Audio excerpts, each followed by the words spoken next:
yeah. Make all the demons quiet, yeah. We were built to thrive, yeah. I think that we've all had enough. What keeps you up at night, yeah. Make all the demons quiet, yeah. We were built to thrive, yeah. I think that we've all had enough. Yeah, I think that we've all had enough. Sick of dealing with the old plan. They know that we're calling it wrong. You got me like, oh yeah, I think that we've all had enough. Sick of dealing with the old plan. They know that we're calling it wrong. Hey, it's too late to try to go contain it. A generation fueled by creation. We live lives on a small screen nation. We control the airwaves, no negotiation. I refuse to think we need saving. Something good will come from creation. And when we think that the world is too anxious, we'll adapt, evolve, survive, and save it. What keeps you up at night, yeah. Make all the demons quiet, yeah. We were built to thrive, yeah. I think that we've all had enough. What keeps you up at night, yeah. Make all the demons quiet, yeah. We were built to thrive, yeah. I think that we've all had enough. Yeah, I think that we've all had enough. Sick of dealing with the old plan. They know that we're calling it wrong. You got me like, oh yeah, I think that we've all had enough. Sick of dealing with the old plan. They know that we're calling it wrong. Hey, oh yeah, I think that we've all had enough.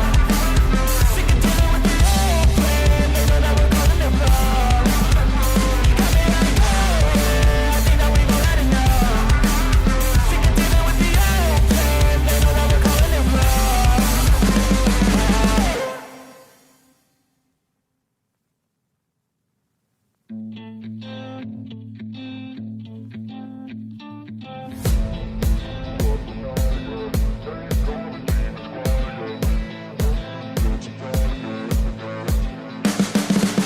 wrong. You can see the riding on the pavement. Young kids, they're growing up in basements. Online, a whole new generation. I'ma make mine, so you better go take it. Always, they need a new replacement. Decentralized, can't contain it. We're changing lives, yeah, upgrading. Call it suicide of the older generation. What keeps you up at night? Wow, everybody. Welcome to the Tristan Law Show. If it's your first time, welcome. And if you've been here before, welcome back. I'm Tristan Law, and today we're going to be talking about the fallout from WWE SummerSlam 2024 that took place in Cleveland last night. Like, so much happened. I'm not going to waste any time. Just going to get into it. I think it was a pretty good event. They packed 57,000 people into the stadium in Cleveland. That's 115 butt cheeks that they put into the stadium. So that was fantastic for them to do that. It was good to see Stephanie McMahon. It was a good pay-per-view, or I'm sorry, premium live event. Let me go ahead and use the proper terminology, premium live event. But let's take a look at some of the matches. The first match I want to take a look at is CM Punk versus Drew McIntyre. I took some notes doing all the matches, just of like my thoughts and my feelings. And for me, the CM Punk versus Drew McIntyre match, where the special guest referee was Seth Freakin Rollins. I think the last 5 minutes of the match was excellent. The whole finish of the match, to where, like, the last 5 minutes of the match was awesome. I really like the fact of how CM Punk, his ego played. There's a lot of ego in that match in itself. You had all of the drama between everybody in that match, and it was just like, it was just a lot. The bracelet, they used something as simple as a bracelet and helped told the story in that match. That match easily could have been the main event. Why? Because even though they weren't fighting for the belt, CM Punk was fighting for his bracelet. He was fighting for his honor. He's fighting for his respect. But now you got a special guest referee who, you know, you're not really too fond of, and you're not really too sure what he is going to do. And I think Seth Rollins did the right thing last night. I just think that CM Punk, I think CM Punk did a little bit too much. If CM Punk CM Punk actually pulled a page out of Drew McIntyre's book. He didn't keep his eye focused on the ball, and that's why he lost the match last night. Everybody wanted this match. The crowd was standing on their feet, applauding, like right as the bell rang. It was like, yeah, about damn time. Like, we've been waiting for this match since what? April, May, June, July, August, almost 4 months. We've been waiting for this match for a little bit over 1/4 of a calendar year. Everybody's been waiting for this match, and I think this match delivered. In this match here, the match with Drew McIntyre and CM Punk, I love how no real business got accomplished in this match. They just turned the page on the match. That's all they did. They turned the page on the match. So, I mean, on the story. They turned the page on the story. So now it's like, what's going to come next, right? Because Seth is going to want Punk. Punk is going to want Drew. And Drew can gloat because he won. Drew's good. He don't need nobody in the match. So now I see the next match that's happening is going to be between Seth and Punk, and it's also going to have Drew McIntyre to sit in the background laughing. I wouldn't be surprised if Drew McIntyre comes out and he wants to be the referee now. Let me know what you think about that match. Put your comments in the chat.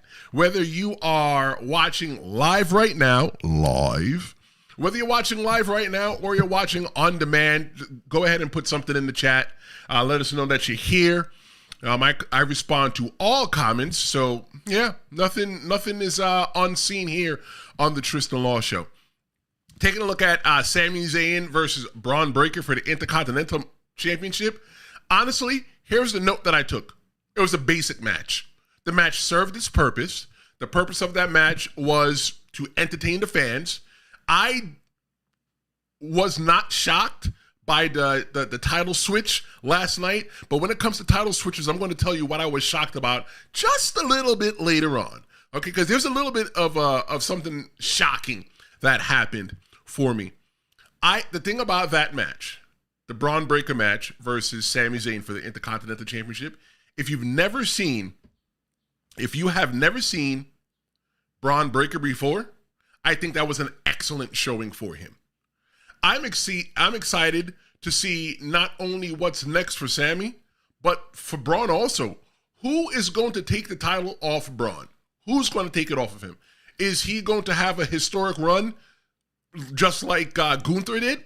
Is he going to have it for 600 and some odd days, 700 days? Who is going to take the belt off of Bron Breakker? I don't know. And that's the fun part right now. Because I don't see anybody in the WWE that is going to put Bron Breakker in danger. Anybody that's going to put him in jeopardy. Who's going to put Bron Breakker in jeopardy? Who? I don't see anybody. I see Bron Breakker, and I said it yesterday on yesterday's live stream. I'm going to say it again. He's got a Goldberg aura to him. He being Bron Breakker. Okay? So he can just run through the whole roster. You know what? I could probably see Bron Breakker retiring as the champion. Like, who's going to take it off of him? Yeah, but it was a good match. You know, the thing about WWE, no matter what, is that they always deliver good wrestling. You can never look at WWE and like, that was a bad match. Nah, not WWE. Not WWE. But the match served its purpose. It was a decent match. It wasn't terrible. It was great. It entertained. And that Bron Breakker, man, congratulations to him. Logan Paul versus LA Knight for the United States Championship. Look, I love how that match didn't start straight up, meaning that it didn't start in the ring or anything like that. It didn't start traditionally where the bell rang and both guys went after each other. What I liked about that match was that they had beef. They had drama. They had animosity between each other. And you know what? They handled that beef outside the ring. Yeah, LA Knight won. I should have said LA Knight won, yeah. But they handled the beef outside of the ring. It wasn't just a regular match to go in there and just see two competitors chop it up and toss it up in the ring. That's not what this was about. This was about, you know what? They've both done a lot of, gaga towards each other, and now it's time to squash that beef. And you know what? While I'm at it, let me take that belt with me. It was an excellent match. I think that when LA Knight held up the U.S. title, all I can think to myself, the only thing that I thought to myself was validation. It's validation of all the hard work that LA Knight has put into his career as a professional wrestler. It's validation. For all the times that he was told no, this is the time that he showed him that he should have been here a long time ago. Validation. Validation is when people said that he was too damn old. Look at this. There's an old man right now that is the United States champion. Validation. That the fans have waited so damn long for LA Knight to be able to put a feather in his cap. That is his first WWE title ever. Okay? You had LA Knight in NXT, and he was he was a manager. He was a mouthpiece for people. Okay, even when he came to the main roster. And then he started wrestling. Look at LA Knight now. Validation. LA Knight was in the Triple H workout video in the background. Look at it. If you've never seen it, look it up on YouTube. Just type in Triple H workout video LA Knight. You might find it. That was before he was with the WWE. It's validation. LA Knight, you made it. You worked hard, but you know what, LA, the work is not done. The match, when I saw MGK is a recording artist. He's a musician. Ironically, he did a theme for WrestleMania a couple years ago. And when I mean a couple years ago, I'm talking about when Jesus was a child. Okay, that's how long ago it was. When I saw MGK come out with Machine Gun Kelly, when I saw him standing there and Logan Paul's getting ready to pull off the hoodie, and I saw it was MGK, I'm like, damn, they just let anybody in. Anybody in, right? It's just a cheap plug. Oh my God, another guy from Cleveland. He didn't really play too much of a part in the match, but him and Jelly Roll, they sat next to each other and they had a good time. The match at times, I love the match between LA Knight and Logan Paul for United States Championship, because at the end, the finish, it included all the normal Logan Paul shenanigans, and you just thought, damn. Well, LA Knight's not going home with this one. So how is he going to progress further after this? You don't know. We didn't know. But I tell you what we do know. LA Knight is the United States champion. I'm looking forward to what's going to happen next. Logan Paul is going to eventually need his lick back. It might not be right now, but he's going to definitely want to try to get his lick back against LA Knight, because LA Knight embarrassed him real bad last night. Okay, who will LA Knight's first defense be? Who will be the one that will come for his head? Now, for me, the thing that I like about pro wrestling, the thing that I think that makes championships so fun to watch them contested for, and it's kind of the reason why I haven't been really too fond of Cody Rhodes's WWE Undisputed Universal Championship reign, is that you need somebody to come for you, especially if you're a babyface, you're a good guy.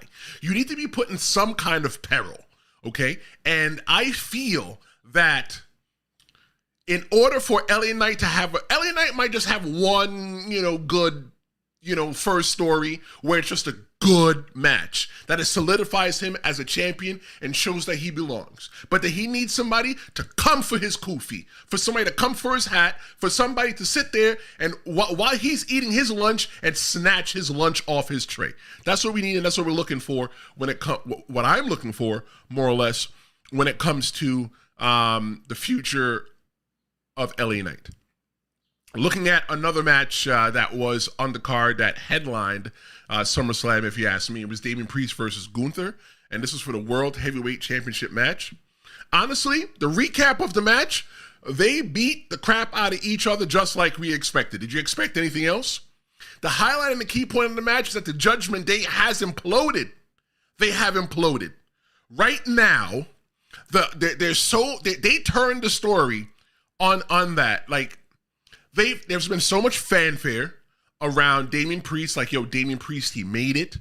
Damian Priest worked hard, coming up from the Bronx, wrestling with me back in the day. There's actually a photo somewhere floating around the internet where he was choke slamming me. So, like, I remember Damian Priest when he was Punishment Martinez back in the day. And for him to win that World Heavyweight Championship at WrestleMania 40 a couple months ago, and now to lose it to Gunther because of the shenanigans, because of the BS, because of the malarkey in the Judgment Day, look,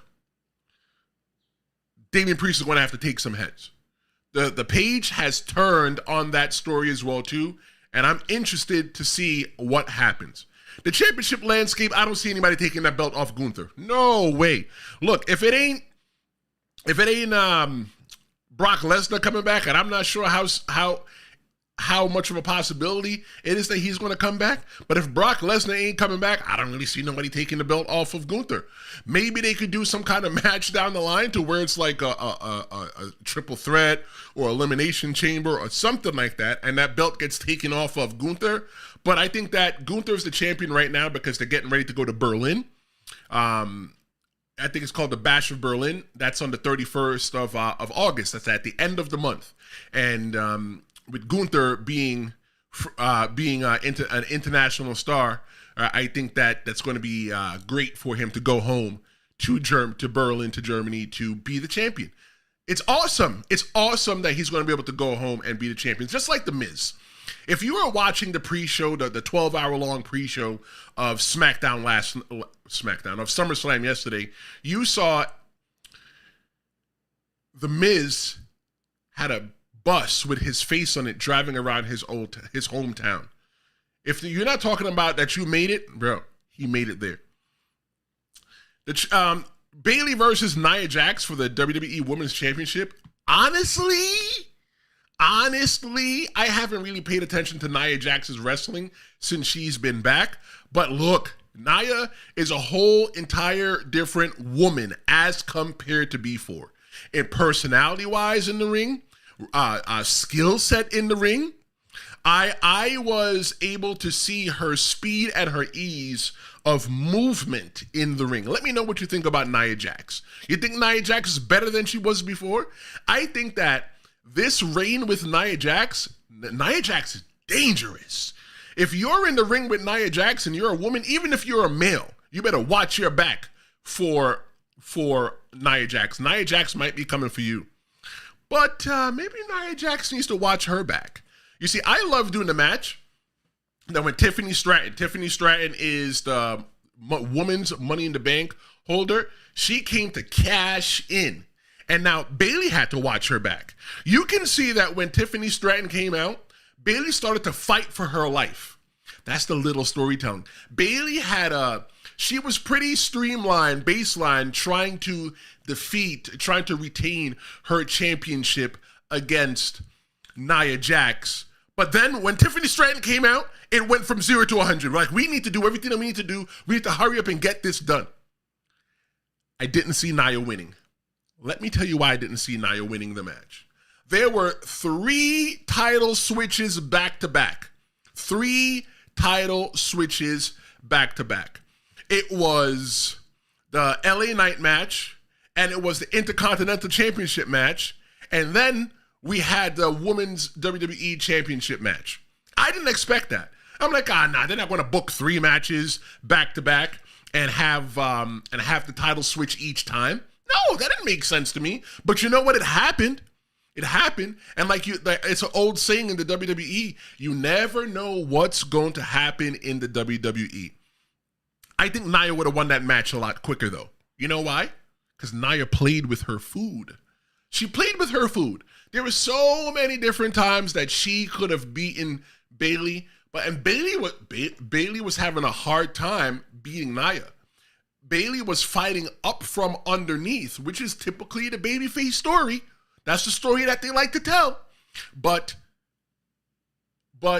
Nia Jax could have ended that match a whole lot sooner. Just a cat, just a big guy. She's a lioness, just playing with her food. And eventually, I'm just going to eat the food. But you know what? I think the story that's going to be unfolding on that match is going to be awesome. Because the question that you ask yourself now is, well, can Nia Jax trust Tiffany with the Money in the Bank championship? I am looking at it this way. if Tiffany Stratton continues to turn babyface, you're turning her babyface little by little. She's gotten a little tiff, a little beef, a little disagreement with Chelsea Green. Chelsea! There's a little bit of disagreement between her and them. And Chelsea Green is a big heel. Her and Piper Niven. And if they keep telling that story, Tiffany Stratton's going to turn babyface little by little, and it's only going to make sense for Tiffany Stratton to cash in against Nia Jax. If Tiffany Stratton starts to edge towards babyface, I can see her cashing in against Nia, and Nia would never expect it. Looking at another championship match last night on SummerSlam, Liv Morgan versus Rhea Ripley. Look, that was a fantastic match to open up the show last night. Fantastic match to open up the show last night. It was Rhea's first match back, and she may be rusty. And they also told the story of, the shoulder's injured. Now, let me tell you about rusty, right? There's a thing called ring shape and in shape. You can be in shape and be able to run a marathon. You can have six packs and everything else like that. But you might not be in ring shape. Nothing really replicates being in the ring other than being in the ring. And we haven't seen Rhea Ripley in a pro wrestling ring in such a long time. And I think that was a really good story that they were telling. Both ladies worked their asses off. It was an excellent match to set the tone for the night. And in my opinion, watch that match back. Rhea had Liv beat. Some of the significant moments in that match was the kiss between Liv and Dom. That was something that I expected Dom to be involved in the match, but I didn't know how I was going to see Dom involved in the match. And he was involved in that match. A little bit more than I thought he would have. Rhea Ripley's now babyface. You know how you can tell that she's babyface? Look at her face at the end, right? Everybody that watches that match, watch that match. Just the end part. You can feel Rhea's pain because everybody's been heartbroken or been stabbed in the back by somebody that has meant a lot to them. Rhea Ripley is now a babyface. She's a babyface. There's more issues with the Judgment Day.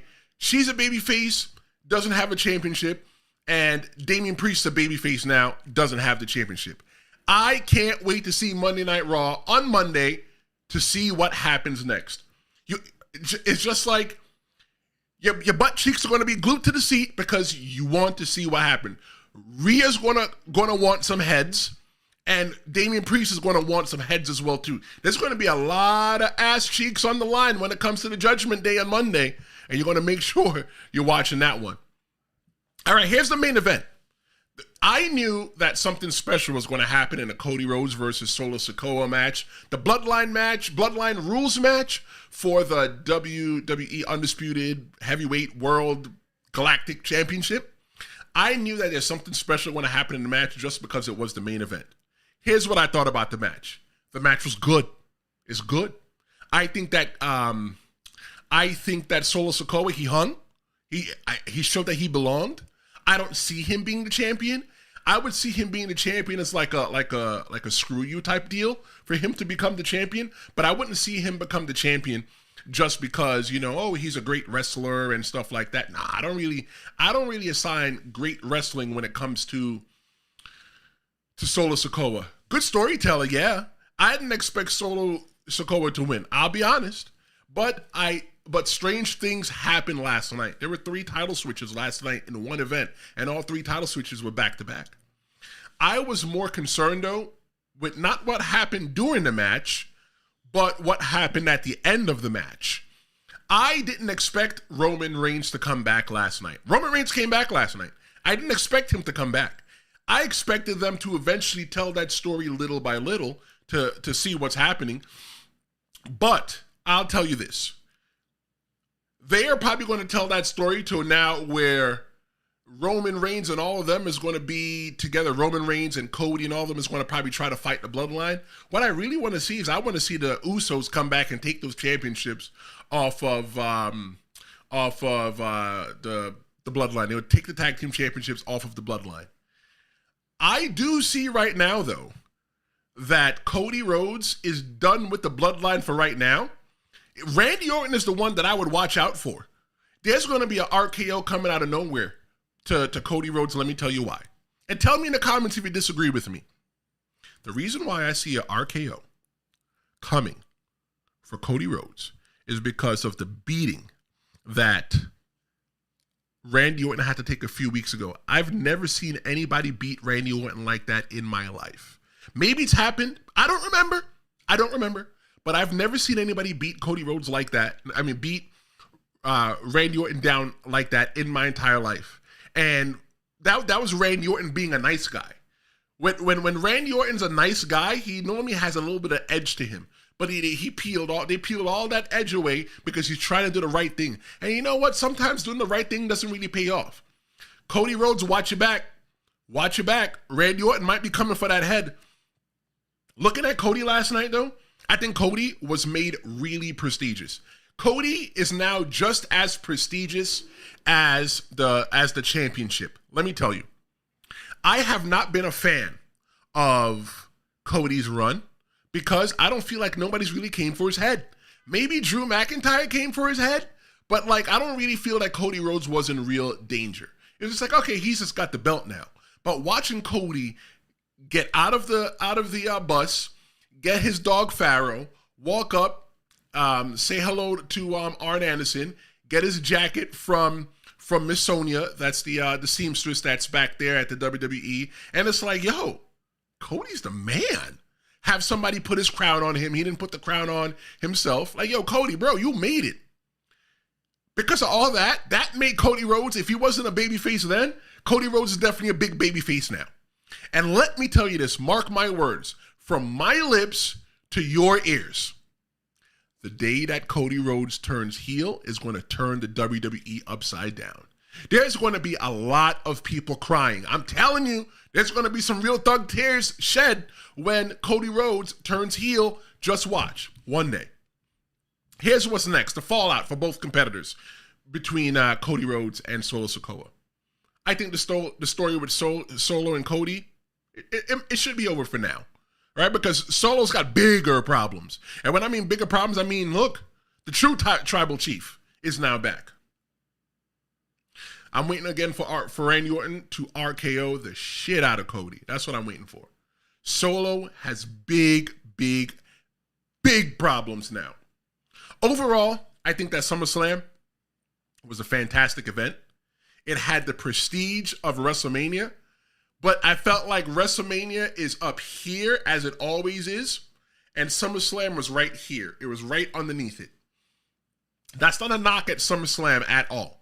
I think that SummerSlam was great.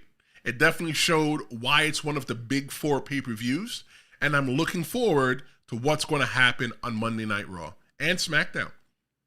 My 2 matches of the night were Damian Priest versus Gunther and LA Knight versus Logan Paul. Let me know what your favorite matches were in the comments. Let me know. I want to hear from you. This is just a quick live stream just talking about the recap and the fallout of WWE SummerSlam 2024. Went over some of the highlights and stuff like that. I want to hear from you. Don't forget to subscribe. Just punch that subscribe button in the face if you're watching. If it's your first time watching, you never watched before, just subscribe to see what I do. I do some cool things here. And I'm looking forward to share my passiondom. Passiondom, is that a word? I'm looking forward to share my passion of pro wrestling with you as both an in-ring competitor and a fan. I thank you so much for hanging out with me today. I look forward to hanging out with you again on Tuesday. That's right. I'm coming back on Tuesday at noon with another live stream. So be sure to check it out. I'll see you next time. Enjoy your weekend. Thanks. Bye.